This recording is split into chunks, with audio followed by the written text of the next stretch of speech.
So Lynette Yiadom-Boakye was born in 1977 in London, where she is currently based. Yiadom-Boakye has had several solo museum shows, most recently at the New Museum of Contemporary Art in New York, which I just saw, a wonderful show, and Kunsthalle Basel in 2016, Haus der Kunst, Munich in 2015, and the Serpentine Gallery in London in 2015. And as Rinda mentioned, you can read the full bio for all of our speakers online and in the physical booklet. So thank you so much, Lynette, for being here. Thank you for having me. I've been in love with your paintings. I think the first show of yours that I saw was at the Serpentine. And I fell in love with your paintings for many reasons. But I want to invite you first to talk a bit about your practice. I mean, I've written about your work a bit, and I continue to learn from you every time we have conversations. But you generally describe your practice as a sitting, right? As a sitting. And I think that's really interesting because it makes me want to ask about how you begin to paint, or how you begin to imagine your painted subjects, right? Who you've said, I think, and mentioned are not real subjects. Yeah. First of all, thank you for inviting me. It's a wonderful subject, and it's one that I think about a lot, this idea of touch. Because if I suppose, so we start to unpick a little bit how I actually start to work, it's very much, I feel it very much as a physical act, much more than I did before. And it's, for me, this idea that you are always, with painting particularly, because I'm not going to speak for any other art form today, I think, but you do become very aware of the physicality and this idea of mark making, and mark making being the qualification for everything, and being the meaning in the work, in a way, the language. So I think in beginning a work, I always think about it in the way that I think Manet pointed out, working from the dark into the light. And for me, that's obviously the process of underpainting and moving forward from the underpainting. And this idea of things kind of sharpening as they go along. I think I mentioned yesterday about my eyesight not being great. I hope it doesn't show in the work so much. But It doesn't. I struggle. But I'm really aware that when I wake up in the morning, obviously I don't sleep with my glasses on, so I wake up and often for a while I don't have my glasses on. I'll go and take a shower, I'll go and do various things without my glasses. And it takes me a while to realize that I'm not focusing. Like I can't focus without my glasses on. And for me, the painting is a little bit like that. There's, in the beginning, it's this building up of tone and colour and laying the foundations of something, and then gradually sharpening and sharpening and sharpening until I'm at the layer that's closest, the finish in a way, the layer that's closest to the viewer. But everything that comes behind that is a qualification of what comes after it. When I try I teach, and particularly when I'm trying to teach painting or trying to instruct someone in painting, one of the things I spend most of my time talking about is how no one colour sits alone. No one thing sits alone. Everything is qualified by what's next to it. A green is not necessarily a green until it's next to something that has red in it. So there's almost a kind of a scientific aspect and a sense of training oneself to see and to touch. Yeah, I mean, I think that's really interesting the way that you're describing color modulation, right? And the way that a certain color comes to be itself, right? In its proximity, right, to another color. And that makes me think about surface, right? And you and I have talked about your sort of attentiveness to the way the surface of the work behaves, right? Working on linen as opposed to working on canvas, for example. But how paying attention to the way the surface of painting behaves demands that you work at a different kind of pace. Right? Yeah. I think time is always really important.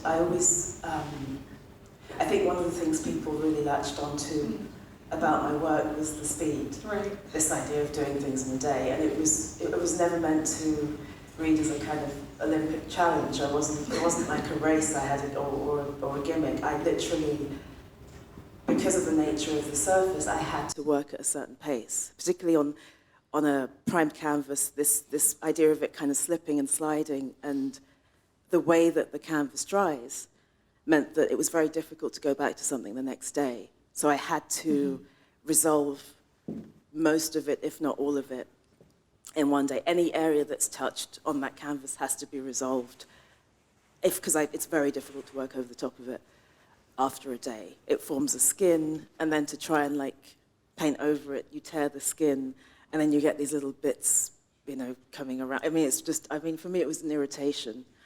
And that's a very different thing to working on the linen, which sort of fights you a lot more. It's resistant. It soaks. It's very, very absorbent, and that requires a slightly much slower approach. I can go back to it because it's so resistant. I can't actually. It's still possible to resolve it, but it's more often that it fights me so much that I have to keep going back to it. And so that really affects the way that I think about what I'm doing, and the way that, again, this kind of physical act of doing it.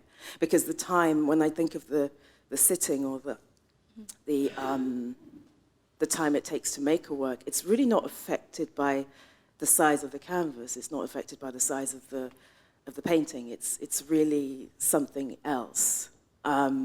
Whether that's my lack of clarity about what it is or how it is that I get to something, or literally this kind of physical fighting, like that this thing is fighting with me, that takes longer.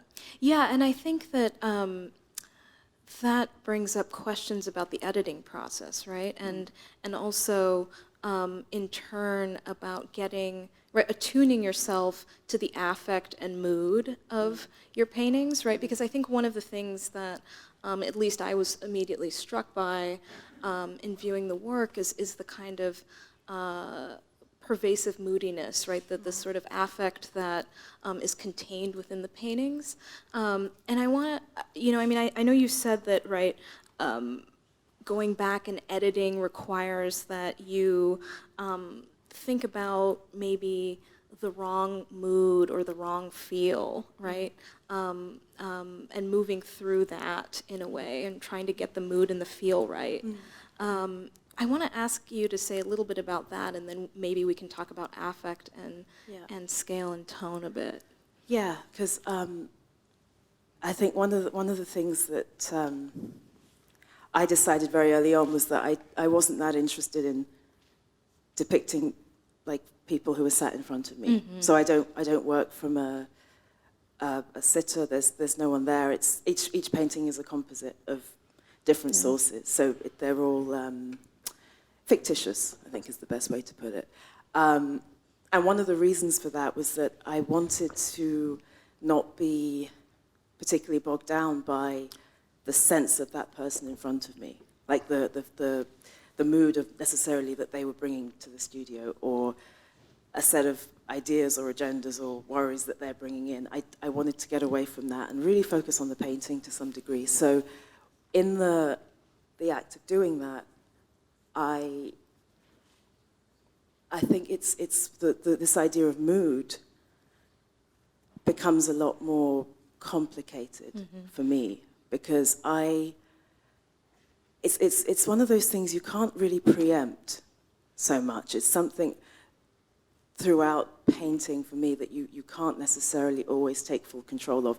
There are things that I do, there are tools that I use, there are visual signifiers, touch signifiers that are very particular to how I think about what I'm doing, that would be absolutely invisible to anyone else.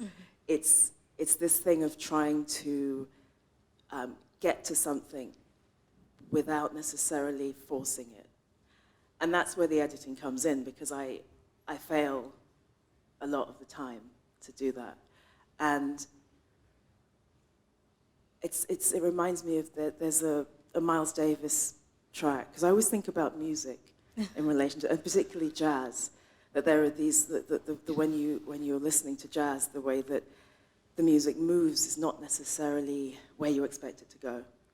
And there's a Miles Davis track, I think it's called Inamorata, and at the end of it there's a piece from a poem where the man says, "Can the ocean be described?" There are things you can't put into words. There are things that you can't foresee. There are things that you end up just feeling. And I think those are the things that most often I'm trying to get to. And the tools for getting to that become oddly sort of intuitive. So there's as much as you can plan that, or try to plan that, it doesn't always work out. Yeah, absolutely. I mean, I think that you and I have spoken a lot about this beautiful word that you use, but sensibility, right? Yeah. And you said painting for you is all about sort of cultivating a kind of sensibility. I wonder if you can say a bit more about that, the sort of elusive thing that can't be described in language. Yeah, because I think that was one of the first things that I was taught at art school, because I don't know how it works in the rest of the world particularly, but certainly in the UK, through the art school system, the way that art is taught in school, there isn't so much actual physical teaching going on of like skill and so on, because there's a fear of preempting or over-determining what people do, which is understandable, but it's gone quite far in that direction, to the point where you're almost scared to teach anything to anyone, ever, for fear of being called a dictator, which is fine. But what I was always aware of was being taught how to touch, taught how to feel, and one of the words that kept coming up was sensibility. So it was almost as though, and even now when I'm teaching, I'm not so much, I'm not teaching as a dictator, unless it's painting. I'm not teaching as a dictator, but I am teaching or attempting to teach sensibility, like trying to get, it's to do with getting to the base of what people are there for. Essentially, it's one of the questions I always ask a student, is like, what brought you here? What is it you actually, without telling me your mantra as such, what is it that you can do here that you can't do anywhere else? What is that touch? What is it that obsesses you? What is it that you're actually feeling behind all of this? And that's the thing that drives it forward, because particularly when I was at art school, I hadn't really, I was relatively young, I was in my late teens, 20s, early 20s. There wasn't so much of a sense of attempting to mine much other than what I'd already been through, which obviously wasn't necessarily such an expansive or different experience to anyone else's, but it was entirely mine.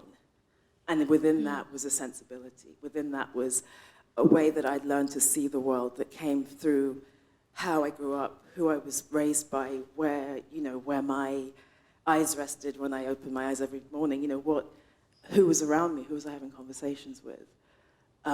All of these things feed into a sensibility and a sense of touch. And the way that that's manifested through painting is, as I was saying before, this set of fairly sort of scientific or, I guess, visual tools that are very much to do with how one sees and how one learns to see and touch. Yeah, I think that teaching sensibility is such a, it's such a, tremendous challenge. It's almost impossible, right? Yeah. What you're describing is teaching students how to sense and feel, right? Really tapping into some kind of an intangible register, right, of emotionality. And I just think that resonates in the work so much, and the sort of rich sensibility is what resonates and creates this sort of intensive affect, intensive affective presence of the figures. So I want to kind of shift a bit now and go back to, you mentioned, right, that these subjects are not real people, right? And for me, that very much underscores the fact that your practice is not, as you've said to me, right, should not be considered portraiture, and that you don't consider your work to be portraiture. And I want us to talk about that a little bit, and then I also want to think about, this idea that your subjects are not real people really allows us to kind of move through and expand on the sort of figurative possibilities for blackness, right? So I want us to talk a little bit about that later. But this, can you say a little bit more about your work not being portraiture, right, per se? Yeah, I mean, I always think of, I suppose, the different purposes that things have, or the intentions. And for me, because the intention isn't to depict an individual with all of the sort of associated peculiarities or considerations or histories that that person brings, it was a means of allowing me to focus on the painting and a sense of infinity about that, the infinite possibility. And thinking, I suppose, linking to the theme of blackness within the work, of like actually how nuanced and infinite that is. And that there was never any conflict to me about doing that, because I've never seen it as odd. You know, I don't find blackness or black people odd, because I was raised by them, I grew up around them. You know, it wasn't, it was never, to me that was never an oddity within the work. It was quite surprising when it was the thing that people picked up on and talked about the most, in the sense that it got me thinking, why was that strange, or why was that, it never seemed like, it was never much of a question for me. And I think part of that also is getting to this idea of not always having to talk about things in the same way, or in the same language, or in the same, with the same set of associations or references. And I keep coming back to this idea of infinity and endless possibility, that I never felt trapped. And that felt, well, I did actually. But that's again going back to art school. But there are just these ways that people have of expecting a certain conversation around a subject, particularly where race is concerned. And I was always interested in the idea of having it very present, having it quite central in a way, and yet it not being something that I had to exoticize or that I found odd, which allowed for me to, I think, go in other directions. Yeah. I think a lot in terms of poetry and words. That became very important in terms of titling the work. No title was ever going to be an explanation or a description of the work. So it becomes an additional mark, like you have the painting and then you have the title that's like an extra mark that's a part of the painting, but not an explanation of it. I think perhaps, again, hammering home this idea of there being things that perhaps we don't necessarily put into words, that we don't necessarily explain. That's why the painting is there. That's why I would paint it rather than write it. Something I always say is that I write what I can't paint, and I paint what I can't write. So that I don't feel like there's a need to qualify everything in one gesture. Yeah. I mean, I think that's so fascinating, because it makes me think about what you're describing is really multiplying the sort of possibilities for blackness, right? And moving against a certain kind of ingrained a visual coding of the space of race and representation, right?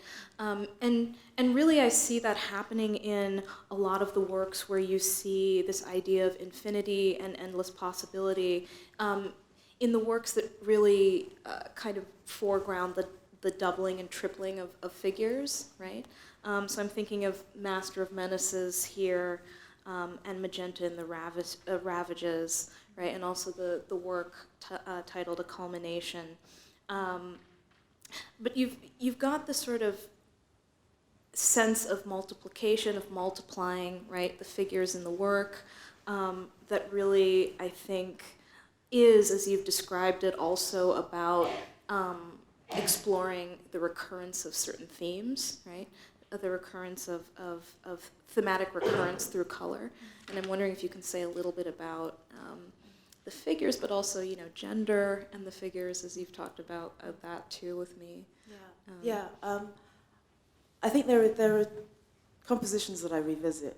So A Culmination, the four figures in green, is perhaps the most recent of a series that always appears on that format and is always using that color scheme, that those color values.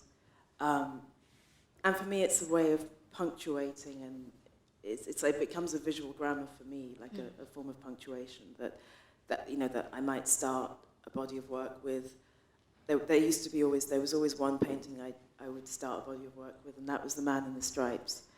And that, for me, was a way of reminding myself of everything that I wanted to think about in relation to that. And it was always a different person in my mind, but effectively following the same visual language, always in the same outfit, always on the same background, always with the same sort of a title that was a time and date, or time and day of the weekend, on the weekend, and it was always at night.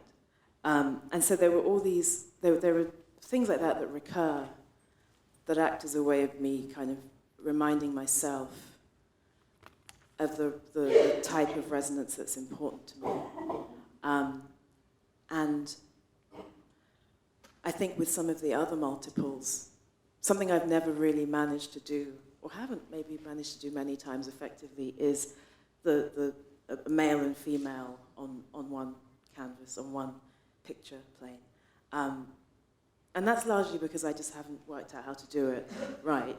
And because there was a certain type of, there's the immediate reading of that as a kind of, a certain type of romance that I haven't quite figured out what I want to do with that. And I'm not, there's a sense of spectacle around it that I'm not particularly interested in yet. There are works that are diptychs or triptychs that have male and female combinations, but rarely on the same canvas. And so with those, that's again something that I personally haven't managed to work out my relationship to that yet. But yeah, with all the others, I'm thinking very much about the other kinds of relationship between people, the ideas like sisterhood or brotherhood, friendship. Yeah. And the sense of nuance around that, or within that. And it's governed by, very tiny things. I don't know, that's not the one I was thinking of actually. But the one of the two men, one reading and one leaning against him, that there's something that happens with all the hands in these situations, that there's, again, there's a lightness to them. I always feel very aware of where they are and how tense they are. Yeah, I think how taut the muscles are. Yeah, I think you have this beautiful phrase that you sort of said to me, where you said, "There's always a light laying on of hands everywhere." Yeah. Which I think is really beautiful, and also makes me think about the movement of touch in your work, right? There's a way in which this idea of a light laying on of hands everywhere, even in the works like this one, right? Even in the works with single figures, the figures seem to be touching objects or touching birds, right? but also very close to themselves, right? So there's a way in which there's a kind of anticipated touching of the self, right, that registers in a lot of these works. And that's, for me, what makes a lot of the figures who appear to be male figures, right, seem slightly feminized, right? Because there's a long history of, touch and self-touch and intimacy, right, that sort of construes women being too close to themselves, right? And this sort of, this sort of gesture that you play with and catch in mid-gesture, right? Of figures touching themselves, right? This sort of self-caress, I think is really interesting. And I'm wondering if you can say a little bit more of this like light laying on of hands, right? Between, but also with oneself. Yeah. I think, in a way, it links back to gender and what you were just saying about the men kind of being in these positions. And there's something I'm always struggling with a bit, is that I find it very easy to present men as incredibly romantic figures. I struggle doing that with women for some reason. I don't know. I feel like there's a softness to men. There's a kind of almost something I'm able to.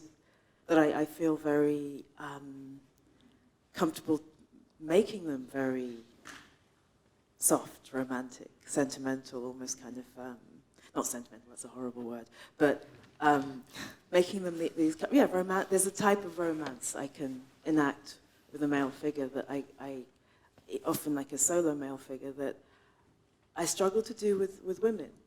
And I think one thing I really, when I'm thinking about painting women, I often think about dancers, because there's something that really blends beautifully between the strength and the romance of a dancer, of the physicality, the musculature.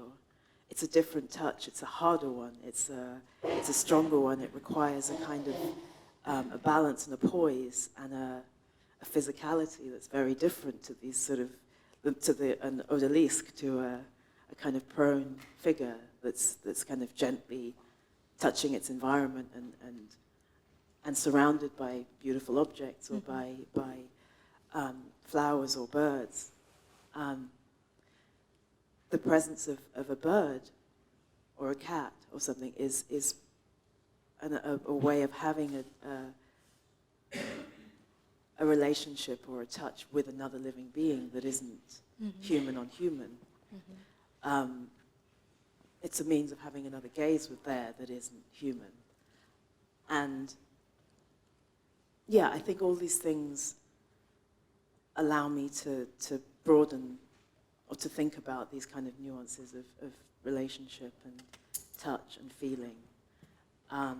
Sorry, I don't know if that answered the question. No, that, I mean, it well, just went off on one. We're having a conversation, but I mean, I think, I just think that what you said about having another gaze present within the space of the work is really fascinating and compelling. I mean, it also makes me want to think and talk to you lastly about scale, right? But also the way in which the mise-en-scènes right here are composed at a sort of skewed scale, right? And you've talked about, the way you've talked about scale to me really sort of interrogates classical ideas of foreground, background, because you talk about holding, right? And holding space for the figures. Because I often think of it as like the area around something as being there, as I was saying earlier about that kind of scientific color qualifying, tone qualifying. And in a very physical sense, just what holds the body in place, what holds the figure. You know, that the more almost sort of like recognizable environments, the landscapes, or the what looks like a striped piece of bed linen, right, or whatever, you know, anything that's around it is there to hold that body in place. The tones, the colors, everything there is meant as a qualifier and to allow that figure to exist. So it's a weird, it's for me, they're sort of bound together.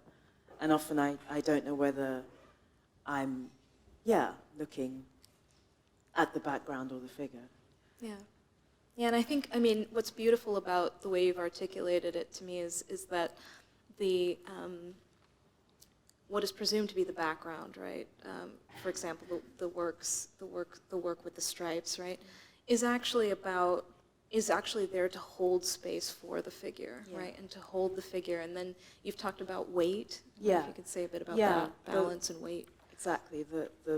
The weight. Going back to thinking about I mean, I didn't include any examples of it, unfortunately, but the paintings of dancers, and when I'm thinking about a very particular kind of physical weight, and that in those paintings is really qualified just by marks. There's no environment around them, but there's a sense of trying to get the weight of a body, the weight of an arm, the weight of a thigh, the way that a body is leaning or positioning itself or holding itself up, or, you know, there's very rarely, I think something when I was really young and trying to draw when I was at school or whatever, was actually trying to make that relationship work, like trying to get a sense of something actually in its environment, in its space.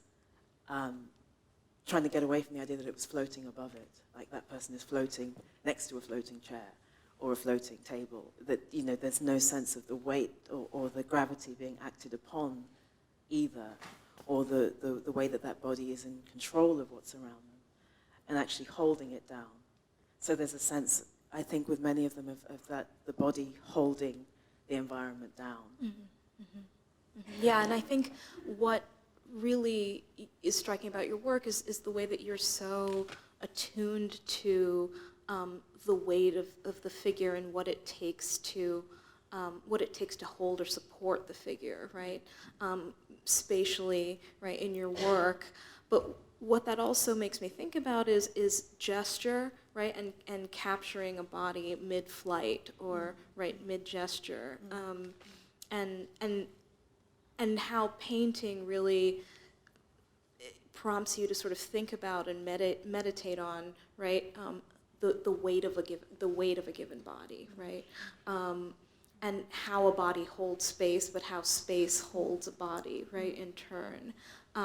So that, again, like breaking out of this sort of figure ground, right, a clear sort of distinction in a way, and making it more of a kind of, I guess, symbiotic, right, kind of relationship, or rather than a tension, right, where you have figure and then ground, right, and that one is clearly in the foreground, one thing is clearly the background support.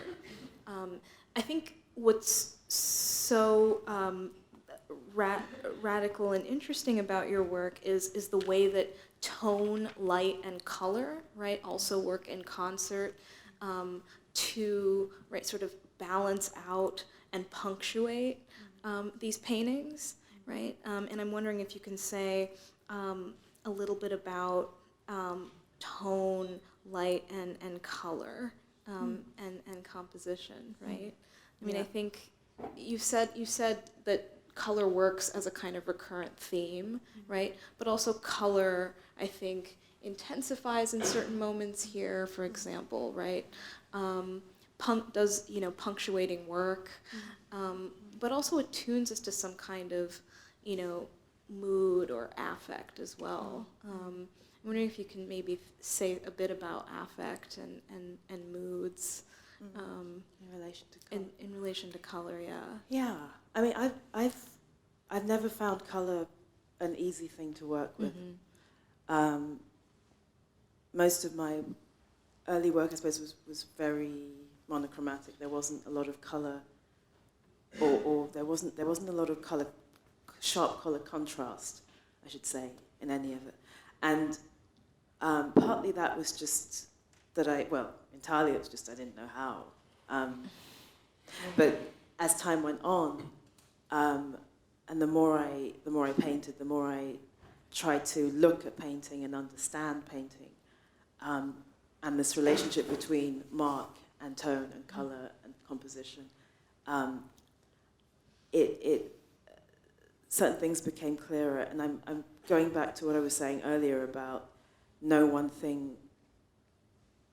color existing by itself, and the very early thing where we're all told as soon as we start to learn, art class, any kind of art classes, you're not allowed to use black. Or they take away black. And I don't use black. Certainly not the kind you squeeze out of a tube, not the sort of like, I guess, a pure black from a tube. And the reason for that is to do with a sense of depth. And the nuances within the tone of black that I wanted to be sure not to forget, and that I wanted to learn to use more. So I've never used black. I've never allowed it in the studio, and it meant that it forced me to train my eyes to do something very different to how I might have worked before. And it's everything. I think for me it became a sense of like, when I'm anywhere, when I'm looking at anything. Now I'm even though I paint figuratively, I'm not someone who is sort of seeing people and thinking, oh, I would really love to paint this person. Oh, would you come and love to paint you? Well, I don't get, I guess it's not my mode of working, so I don't get to do that. But one thing I am really aware of is color relationships as I see them out in the world. Like I keep looking at the ladies' shoes in the front, the red shoes at the front, because my eyes keep being drawn to them, and that's to do with what's going on around them, I suppose. Like, the fact that I'm looking around this room and there's all these. I'm thinking about the way that the light is acting on everything in the room, and how that changes what my eyes are doing. And so it's a constant thing of that. That in a sense is what I'm. That's in a sense how I approach these ideas of tone and color is purely a set of relationships, and what those do in my mind, and how those read as a language that then speaks to all the sort of themes we've talked about. Again, there's a sense of endlessness to that, because the relationship shifts every time. Yeah, and I mean, I think with respect to endlessness, finally, this practice of what you've referred to as mark making, right? I'm wondering how that figures into, the way in which you work, because mark making, at least for me, mark making is, a form of working that I think merges, thinking and praxis. It's thinking in practice, right? Yeah. And there's something about mark making, right, that maybe we can all think about together, but there's something about mark making as a sort of, and sketching and drawing, right, as this sort of presumable like ground zero, right, of the work, but really is the very act that like allows the work to, emerge as such, right? So there's this really curious thing about mark making and the way that it becomes a kind of bridge for thought and praxis. Yeah, because the whole sense of there being things that you almost can't put into words, and that you very much, I think through my practices in painting, I feel like I'm always thinking, but thinking through my hands. And that the language is coming through my hands in a very different way to how the language comes out of my mouth. And that these gestures, these marks, all take on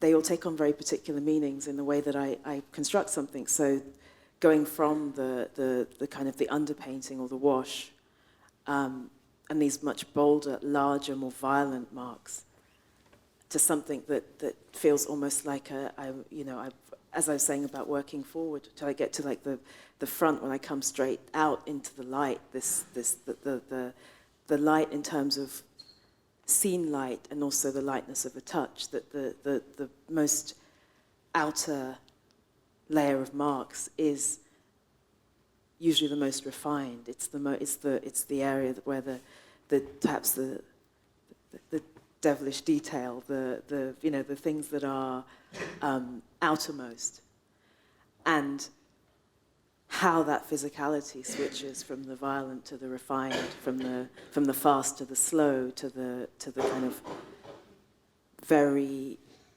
gentle. And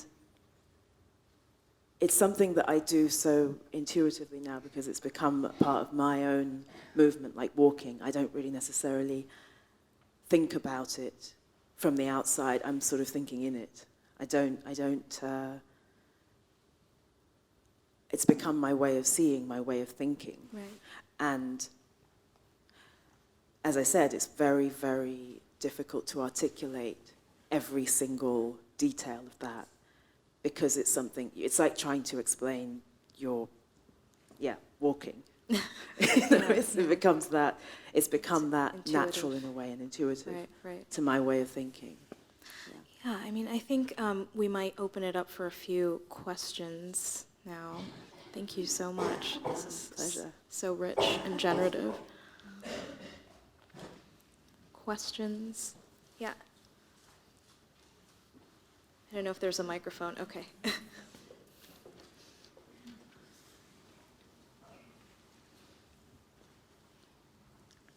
I was wondering, as you were mentioning that you mainly depict man in connotation of the romanticism, did you find it more easy to communicate the romantic through the image of a man, or the motive of a man? And I was wondering, as like women were in the history of painting depicted in romantic ways so often, and it often had a connotation of a sexualized or objectified women. And if that might be also what you're struggling with when thinking about depicting women in romanticism. And what also made me think that is that you mentioned the women as often then being dancers for you, where like embodiment or romanticism is kind of an occupation or passion and not sexualized anymore. Yeah, you kind of just answered it for me, but yeah, no. I mean, I think that's a big part of it, and I think it's something that when I was saying about where things that I edit a lot, and a lot of things end up in the bin, and a lot of that is due to those kind of issues for me that I see. If I see something and I think that it appears that particularly if a woman appears a certain way or a man appears a certain way, I'm not as comfortable with it. I'm not as happy with it. I tend to kind of like edit that out. So, because it's just not what I want to think about. And I think it's true. There's something of like a certain type of romanticism that's never really interested me in the female form. And that dancers, this idea that romance can be there, and yet the strength and power overrides that. You know, that the physicality and the power of that physicality can override or complicate that in a way that just doesn't feel passive. I think it's getting away from the idea of the passive in any of the work that's really important to me. Thank you. Thank you. I think we have time for one question before break. Yeah.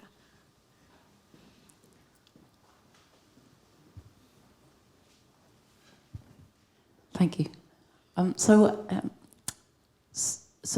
the figures in your paintings, they're not real people, but when you're painting, do they take on a backstory or a character? I mean, how do they suggest themselves to you? They don't take on a backstory. I'm always a bit scared of that because I think therein lies the road to insanity. I'm not quite ready for to be locked up, but I didn't want to end up talking to them or anything like that. But I think more in terms of perhaps an internal relationship.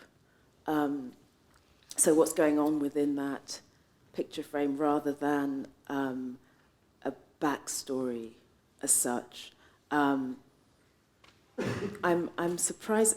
They're surprisingly ambiguous in my own mind. That's a really good question because it's interesting that I don't really feel the need to do that for myself.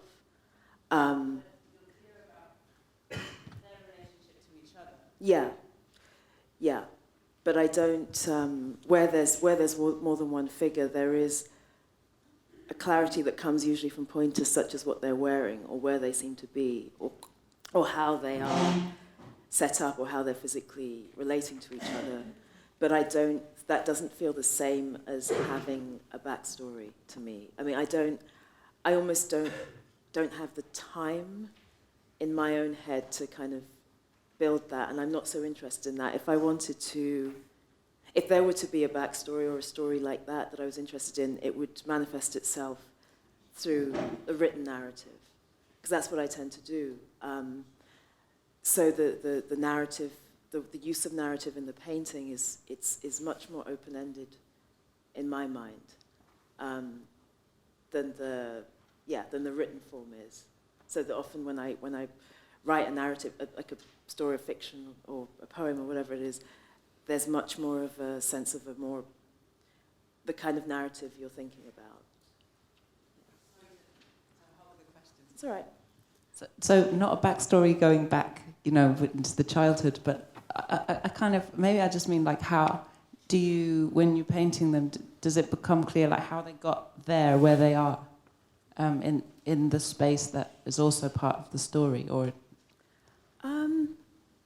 Yeah, not so much for me, surprisingly. I mean, I think more in terms of a composition and a position, or like a theme, in a sense, like a more general theme, a broader theme, like 4 men together wearing a certain thing, a dancer posing or in mid-dance.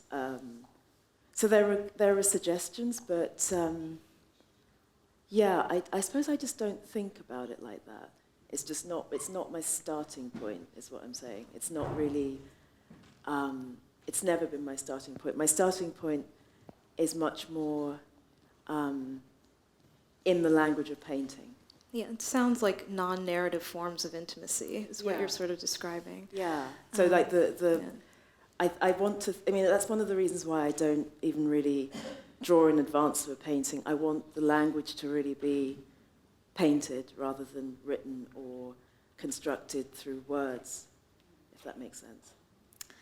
Well, thank you so much, Lynette. I think this has been a great pleasure, and thank you for coming to Thank talk you for about your inviting work. me. Yeah, it was lovely.